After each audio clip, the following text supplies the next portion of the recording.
Donc, notre prochain présentateur. Our next presentation, our next presenter, needs no introduction. David Crenna is his name. He's Director with Urban Issues at the Canadian Home Builders Association. He's been there since 2003. He's a coordinator with regard to policies and government relations. Before joining the association, he was an advisor for more than 19 years. He studied political science and sociology, and he's now working on a doctorate in urban geography. Welcome, David.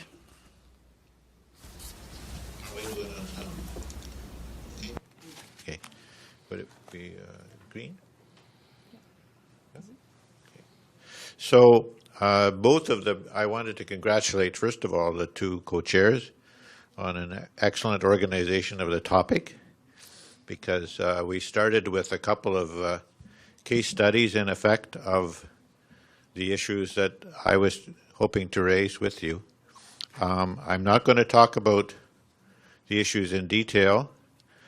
The purpose really is to say to you, as people involved in research, planning, and policy in the housing field, that we have to make sure about these inevitable changes that are coming over the next 10 to 15 years, to make sure we're not wrong about the directions they're heading and the assumptions that we're making. So this is kind of starting maybe at the wrong end, and I wanted to thank Duncan and Sophie for setting me straight, which is, I originally started talking about the population projections, and we will still start talking about that, but they said, well, why don't we talk about the issues first and engage people in discussing those issues rather than talking about the projections. And the projections of the future housing demand and future housing stock will then flow from a consideration of the issues, just as the most recent question to Frederic said, you know, are you looking at the kind of stock that we should be building and the different costs of different construction and so on. The adaptation, we had a discussion of Debbie's paper about adaptation of the housing stock. So those are central to the question of both the demand and the kind of supply we're going to talk about. And I'm just going to whistle through these and then come back to them. So the issues that we're talking about, we've already again discussed them. The first one is there are a lot more kids being born now than there were 15 years ago, especially from the Ontario border going west. The total annually is 15,000 more kids. So some kind of, quote, demand for family-oriented housing can be expected out of that. Secondly, we have a more and more of a split in Canada between people receiving a lot of immigrants and those who are not receiving very many at all. And we have all the data on the annual immigration levels of each urban center across the country. The third question is, we currently have issues across the country, especially in Vancouver and Toronto, of the price of low-rise housing going up and up very quickly. And I think the assumption is somehow that could be foreigners, could be, I don't know, but the assumption, though, is that essentially the baby boomers are trading down, not trading up or sideways. The data we have, which is just survey data, shows that actually, and it comes through in, I think, in Debbie's survey as well, that quite a large number are actually trading up or sideways. And they got lots of money, $4 trillion worth of money sitting in their jeans, potentially to go out on the marketplace. So those are kind of the things related to urbanization of the country and patterns of urbanization. The others we've already talked about this afternoon, which is there's a lot of differences across the country. I don't know if you saw today's National Post, but there's a discussion of what was going on in Newfoundland in one community about closing down the community. And there are 70% of all Newfoundland communities losing population, and over half of quite a substantial number of other provincial populations across the country who are losing population. So it doesn't mean they're all going to die or that they all should die over time, but it certainly means we have to focus on what kinds of support, what kinds of infrastructure and so on are required by those communities. Already mentioned, we talked about the substantial growth in numbers of old elderly people, quote unquote. I'm pushing toward that myself. I'm saying those over 75, very substantial growth rate in those numbers of people. And I don't know if you followed the news last winter in Atlantic Canada, but quite a number of people actually couldn't get out of their houses. The snow was up to the door 5 feet high. People were, quote, stranded in their houses, as anybody who's lived through it can tell you. So especially in smaller communities where the population of younger people is declining, that's a key issue. And finally, we already talked about the potential that people will have to move to get the kind of health care that they need. So I just essentially wanted to say the purpose we're talking about here is not that those are the final set of issues. They probably aren't. I hope they're not. I hope others add to the issues. But we need to use NHRC, I think, as a mechanism or vehicle to collaborate on these kind of issues. They're all inevitable, but the beautiful thing about them is they're not all going to arrive tomorrow.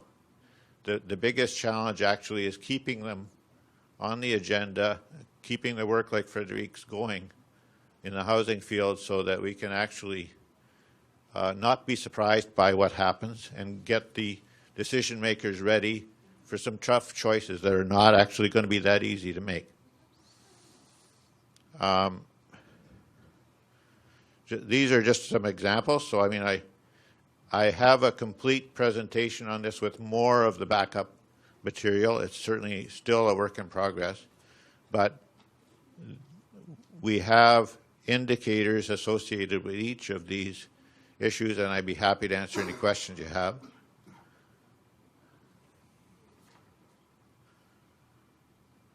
This is just an example of the older seniors living alone in single-family dwellings. We have 1.2 million single-family houses meant for families with children occupied by one person now.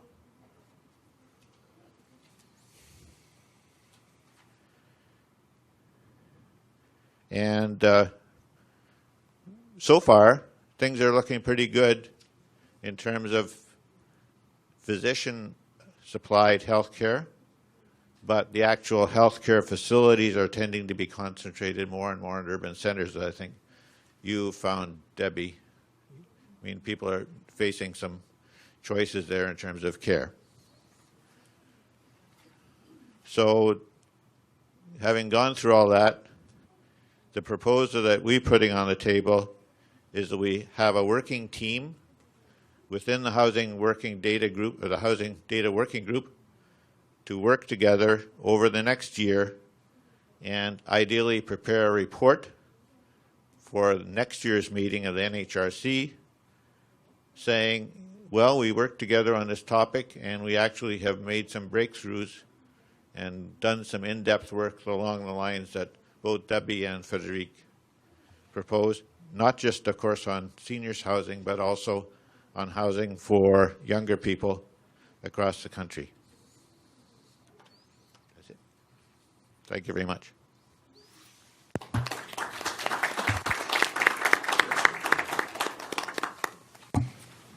Merci, David.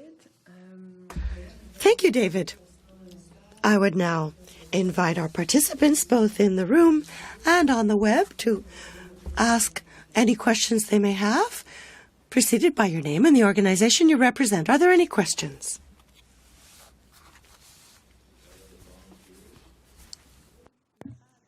Donc, David, j'aurais une question pour toi. David, I would have a question for you. Want to join your working team? How should they process, and how do you envision the next activity, what that could look like?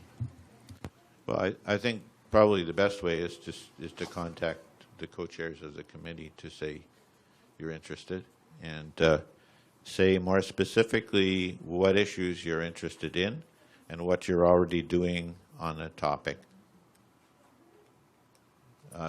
Certainly we are focusing our efforts in the Home Builders Association on the potential millennial home buyers, the reason being that if they can't make a go of it, everybody else is in trouble, because they won't be able to buy what the seniors in 5 to 7 or 10 years have to sell.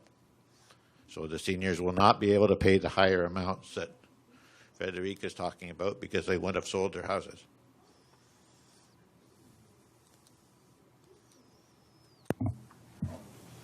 Est-ce qu'il y aurait d'autres questions pour David? Any other questions for David?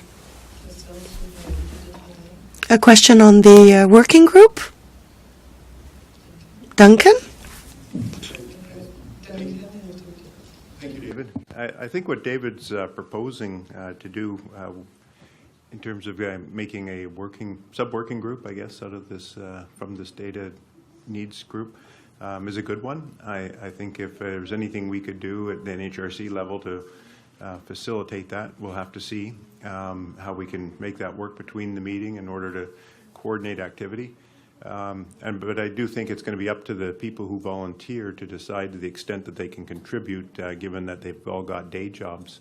But at a minimum, it would be nice to make sure that the people who volunteer are interested in sharing what they're doing and are coming to a working group meeting like this with open minds, realizing that the people who would join the committee would be contributing context, information, and hopefully sharing data and effort that would, and leveraging a committee to achieve a result that would perhaps not otherwise happen as quickly or as effectively. So it's an interesting idea to explore this challenge, because we all know we all need our crystal balls, and having a multitude of crystal balls maybe isn't a good thing, and maybe making sure that everybody's on the same page in terms of identifying the question and identifying the research priorities and sharing information that can lead to better projections, we'll all be better off. But anyways, I can see a role for NHRC going forward that we'll have to nail down.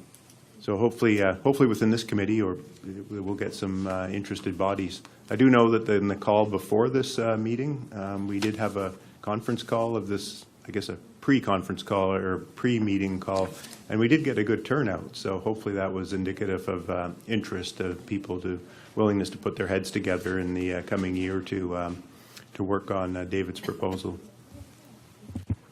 I just wanted to respond to one point you made, Duncan. I certainly, liked your comments. If this isn't part of a share of mind of our day jobs, we're going to keep incurring, I would argue, it over and over again in different formats. So, of course, it cannot become all-consuming except for those units within the government and in the private sector that are focused on the future totally, and there aren't very many of those, if any. Maybe Frederic's part of one, but I guess what I'm saying is these kinds of issues will keep showing up on the front pages and in ministers' questions and question period and so on and so forth over time. And if there are ready answers, then it will be much nicer than if it's the first time we heard about it. Thank you very much for your talk. Certainly lots of interesting things to think about. I was just wondering, in terms of the scope of work that you're looking at going forward, then, are you looking at including some of the design issues of housing? So, for example, perhaps intensifying housing, so instead of one single senior person, that the house could be maybe adapted to be shared housing or secondary, more suites or something like that? Are you looking at the design issues? Sure, absolutely. I mean, I think that the idea is we should get the dimensions of the change sorted out a bit, recognizing that they're always going to be wrong, in a certain sense. But then, absolutely, Debbie, the next step is to consider, what does it mean in terms of the economics? What does it mean in terms of the design? What does it mean in terms of social organization around it and that sort of thing? Because I don't know if you know this little bit of history, but after the Second World War, the immediate demographic assumption I've read was that, in fact, the population trends of the 1930s were going to persist. And in fact, they did for about 12 to 18 months. There wasn't really very much immigration to Canada right after the war. But more or less in a number of months later, they were into the situation where they were literally barrels of nails in local CMHC offices to help out with construction, because it suddenly hit them that they were going to need a lot more units for the population.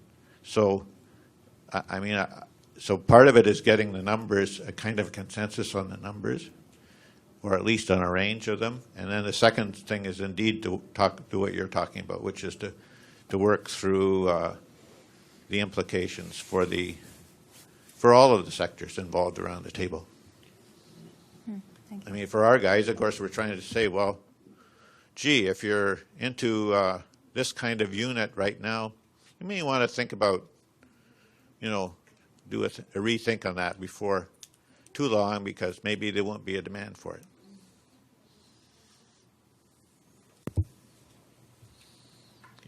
Yeah, I have two questions for you, David. The first about birth rate. So you mentioned it's increased recently. What are the trends? I don't know if you know, or maybe if you don't, if maybe someone else does around the table, but are we projecting that birth rates are going to increase in Canada? I should make it clear, the birth rate actually isn't increasing. The number of births is. It's because women are tending to have babies later in life than they were. So there are more of them entering the population cohort when they're having the delayed babies. It's not that the birth rate as such is increasing, but certainly we know where they're increasing and by how much every year. SATCAN produces estimates every year of the numbers of births by urban center.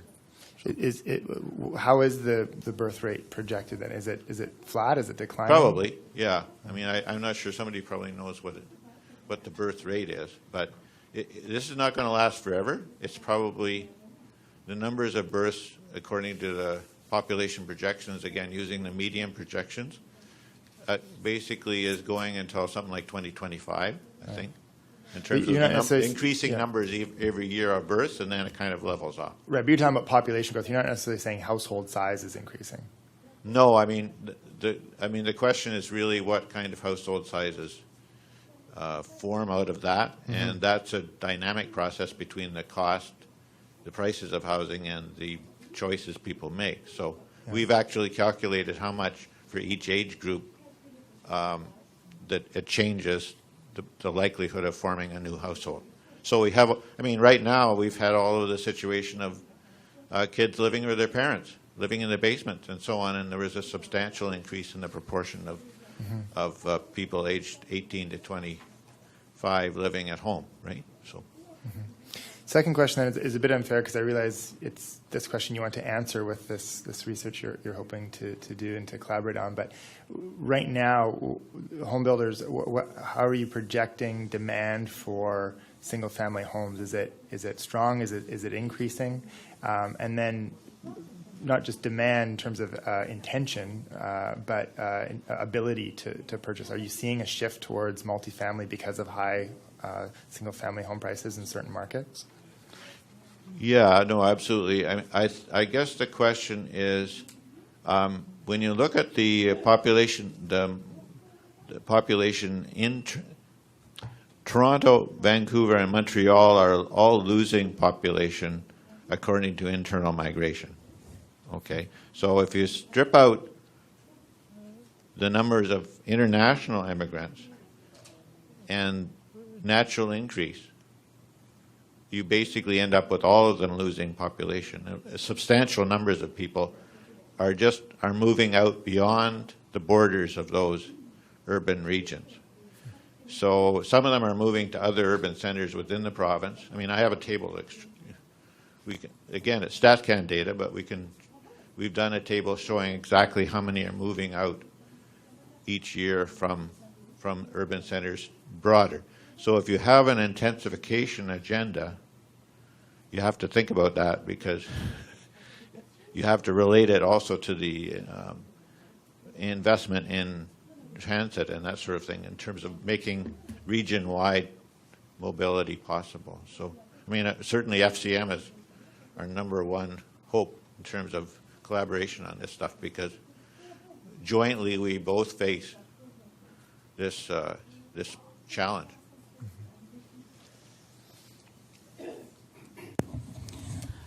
I meant to mention it in my update this morning, but ran out of time. There was a paper released late October, I believe, by StatCan. It's called Evolution of Housing in Canada. Basically a 50-year trend analysis of the shift in different types of dwellings. So it looks at sort of the phenomena you're pointing to, sort of this move from apartments way back after the war to singles, now maybe back to sort of the multi-dwelling units. So it's a mega trend article. You can find it on the website.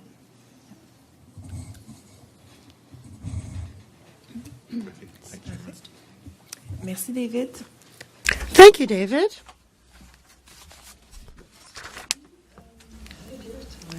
So if CMHC is interested, maybe we can go with the update that we didn't have the time to do a bit earlier this morning. If not, we can move to the break, and after the break, we're going to have interesting presentation. So is CMHC interested to do their update now? Yeah. Okay.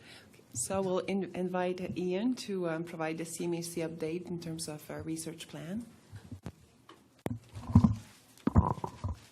Thank you very much. So I'm going to report for the Housing Indicators Group. We've been continuing work on examining housing conditions using data from the 2011 National Household Survey. To date, we've published 3 research highlights in our series on this. You will recall that for 2006 census, we published in total 21 research highlights. So this week, we are expecting to publish 3 more research highlights. Issue 4 will examine changes in the private housing stock from 2006 to 2011. Issue 5 will look at the housing conditions of Inuit households in Canada. And Issue 6 will look at the housing conditions of subsidized renter households. The 2011 National Household Survey was the first census or National Household Survey to have a question on whether a household's rent was subsidized or not. We've also completed the following 3 research highlights in this series, all of which I expect will be published by the end of December. Housing conditions of households in severe housing need. Severe housing need means households in core housing need which spend at least half of their household income on shelter. Another one is housing conditions of on-reserve Aboriginal households. And the third one is housing conditions of senior-led households. We've also completed an update of our projections of household formation to 2036, which reflects Statistics Canada's latest population projections and our own update to headship rate projections based on data from the 2011 National Household Survey. This research highlight is also expected to be published by the end of December. Turning to research underway, we're working on 3 more research highlights in the Census NHS series: housing conditions of off-reserve status Indian households, housing conditions of non-status Indian households living off reserves, and finally a research highlight on the secondary rental market, including rented condominiums. We're also expecting to publish in the online Canadian Housing Observer by the end of December data from Statistics Canada's Canadian Income Survey on urban core housing need for reference years 2012 and 2013. Thank you. Thanks, Ian.